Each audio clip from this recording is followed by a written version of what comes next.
Today I'm going to talk about a story that was actually debilitating and was preventing me from sending food back in restaurants. All right, so it's a minor debilitation, but it was real nonetheless. And so I'm going to tell the story of how that got installed, and how I found it, and what I'm able to do now as a result without it, and some of the gold that came out of it, because that's also an important aspect of some of these things, is that they're not all bad. So stay with me, and I'll tell you the story after the moment.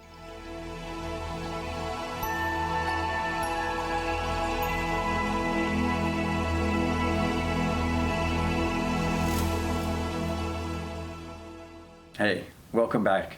I'm Chris, your guide here at Pleasurable Living. I'm going to tell this story in the stages that I discovered it, because that's really how it occurs, even though that's not chronological. It started out with my ex-wife, who I married straight out of college.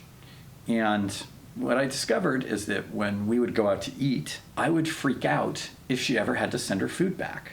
You know, every once in a while, something in a restaurant isn't cooked all the way, or isn't quite right, or has some problem, and you need to send it back or do something. We discover that whenever my now ex-wife has to send something back, I kind of freak out about it. It had gotten so bad that at one point, we were together for a total of about 30 years.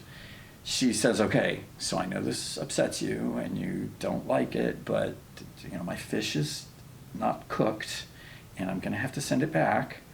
And so you need to breathe and calm down. And she had to basically hold my hand while she got the server, and because I was getting really tense, right? And so this persisted for some time. I just knew that it was a thing, right? And I don't know why at the time. And I divorce, some time passes. At some point, I have a girlfriend.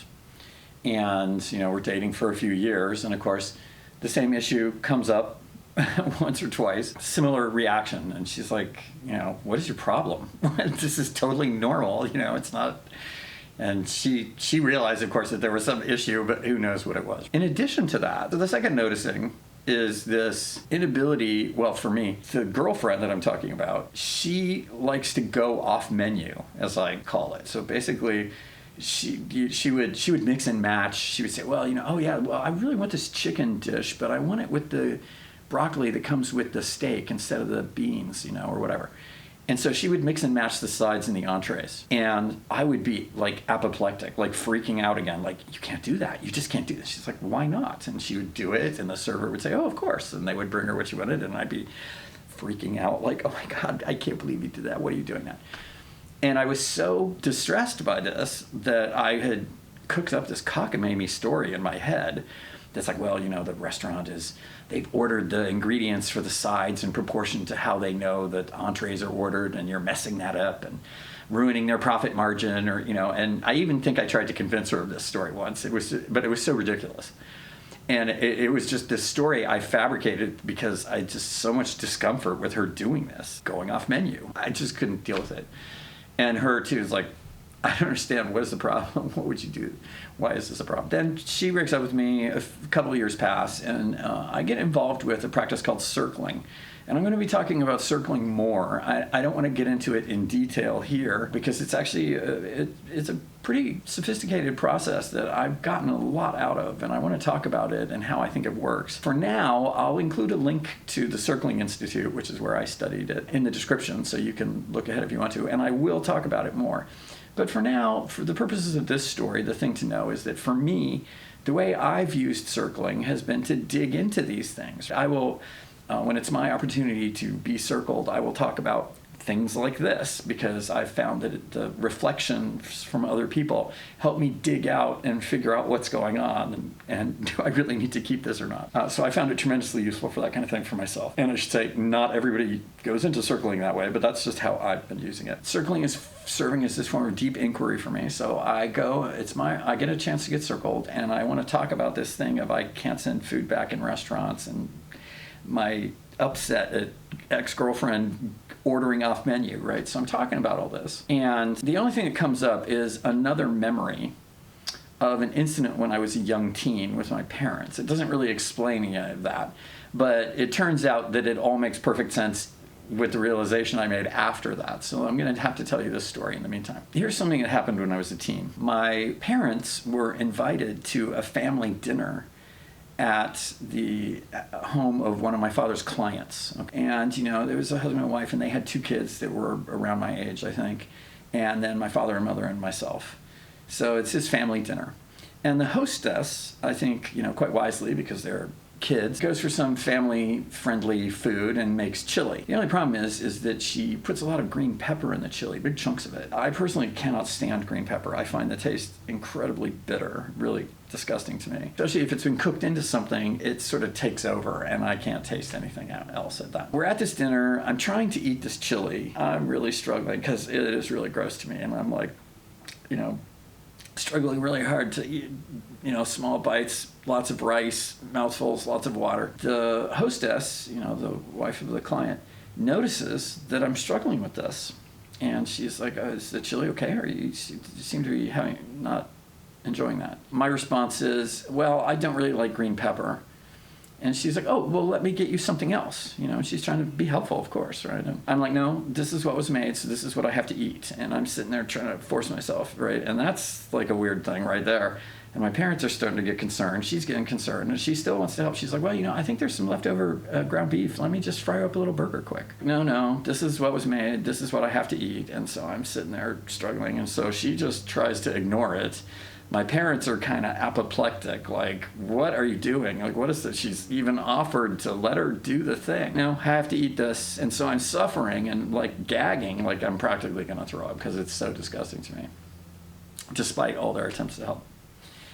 And then the next thing I remember is on our way home, my parents are letting me have it. It's like, can't take you anywhere. I mean, you're just deliberately acting out to embarrass us, right? I mean, it's accusation of, you're this notion that I'm intentionally doing something to make them look bad. I'm completely puzzled. I don't understand what's happening or what's gone wrong. I really don't. I felt like this was all what had to be, which seems really strange, right? But I didn't understand what had happened.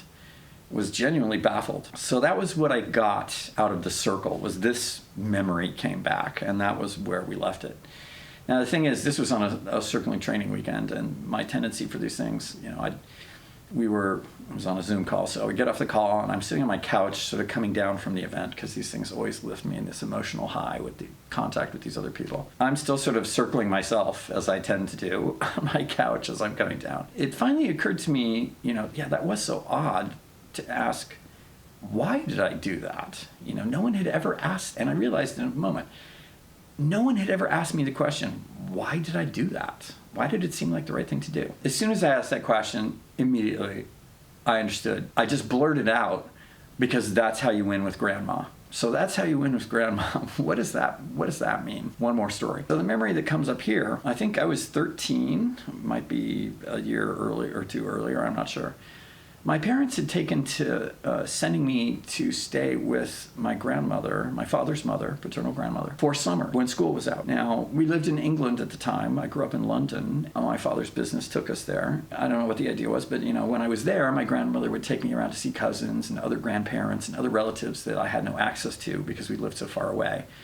So I would come back stateside to visit my grandmother in Ohio and go do this. The thing was, my grandmother was a terrible cook. She sort of did it as a duty. It was a thing you have to do. And I think it was a lot of canned foods, as I remember. In fact, I think this is why I have such a distaste for vegetables even to this day. It was always boiled canned vegetables, overboiled, right? And so way too much. The thing was, she was dutifully, raising a child, post-1950s FDA, USDA food pyramid. So, well, you got to have your yellow vegetable and your green vegetable and your starch and your protein. And so I think she was very mindful of that kind of thing and trying to make sure that, the child is having the balanced diet and I'm raising him properly and all this. But with the terrible cooking, I didn't want to eat it. But she was a real stickler for that. It's like, you have to clean your plate. You have to clean your plate. And if I didn't like it, it was like, no, you have to eat it all. Can't leave the table till it's done. No dessert if you haven't cleaned your plate, certainly, right? No TV. So clean your plate, clean your plate. This was some training that basically I got that, this is starting to sound like what happened. I had to eat whatever was served. Okay, so it was starting to make sense that, this is what was made, so this is what I have to eat, right? Because that was the rule. When I remember this incident, it seemed to me that, was that the summer before that incident with the family dinner? Like it happened that fall when I got back, and this is why I was so baffled at the way everyone is reacting, because I was doing the thing you're supposed to do, right? You're supposed to eat whatever's put in front of you, and you can't send it back, and that you see how that carried over into restaurants? I can't send it back. No substitutions, right? I got to eat what was made. It explained this incident, at the family dinner, and suddenly my behavior in restaurants made total sense. It was that whole summer trained me to, you can't send the food back, you can't make substitutions, you can't ask for something different, you have to clean your plate, which is something that, cleaning my plate is something I've been fighting as an adult because I overeat and I gain weight, and so I don't want to do that. And so I've had to train myself. One of the things I did there was, well, if I go out for diner breakfast, which is one of my favorite things to do, just cut everything in half because it's ridiculously oversized portions. Cut everything in half and ask for a box. Get 2 breakfasts out of it because you can't send it back. Got to clean your plate. She also had this thing that she would sort of say at me, which was, think of the starving children in Africa. And I even mentioned that to my father once, and he was like, oh yeah, he knew the phrase too because she had obviously used it on him as well. There you have it. This thing that I did actually get the result as a result of circling, although it didn't come directly, but later afterwards I connected the dots and realized this.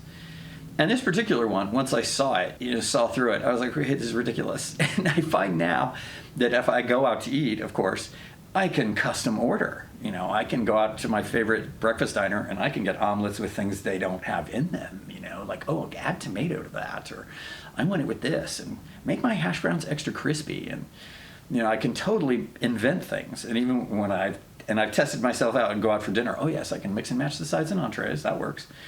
And another thing that ex-girlfriend used to do is she used to just, oh yeah, I just want soda water with an inch of, like, do you have cranberry juice or pomegranate juice? And she would get things like that from the bar that weren't on the menu. And I would never have dreamt of doing things like that. And it's funny, when I was thinking of recording this and telling this story, I noticed that I'd lapsed into, and I was like, oh no, this is what I really want. Order it, get that, and I can do it now. So this is another example of something I've talked about before on the channel of how, things that happened as a child made this big impression. It went from this training that my grandmother gave me that you got to clean your plate, you got to eat everything and so on, can't send it back, into this behavior in restaurants that was seemingly inexplicable at first. But then as I went digging, I discovered that it had come from this training from grandma that's, okay, this is why I can't send things back, or why I can't order off menu and stuff.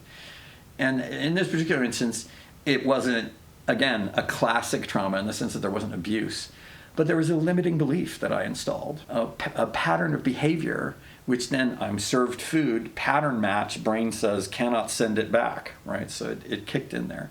So once again, we see the mechanism of how these things get installed and trauma plays out on a relatively non-traumatic event, but something that was still debilitating in a minor way. And so I'm glad to be rid of that. There was actually a silver lining to this. And that was that I became a very, very good cook. The following summer, when I went to visit my grandmother, very early on, she gave me as a birthday present the Betty Crocker Children's Cookbook. And I was like going through thinking, oh my God, I want to make this, I want to make this, I want to make this, because her cooking wasn't very good. And she was only too happy to, take me to the grocery, get whatever we needed, have me cook, I think she assumed that because it was Betty Crocker, this has got to be following all that food pyramid stuff, and it's got to be safe because it's for kids, and they're not going to know about that. So she was only too happy to have me cook, which I did for some time. And that fall, when I got home again, I discovered that my mother had this old Better Homes and Gardens cookbook. It used to come in a 3-ring binder. It wasn't just the small book that they had more recently. And it was just amazing with all these series of black and white photos of things like how to make a roux, and how to make meringue, and how to make egg whites so I could fold them into make a chiffon cake. And so I learned how to do all these things. And by age 14, I was able, and a few times, I catered my mother's dinner parties. And I've been cooking up a storm ever since. So, these things don't always only lead to a negative outcome. Sometimes there's a silver lining. That was today's story. I hope there was something there for you, and maybe you'll notice if you have a behavior like that you might start pondering, well, why am I doing that? Where does that come from? And see if you can ferret it out and give yourself just a little bit more freedom that you can enjoy life with. All right, so that's all for now. I'll see you next time.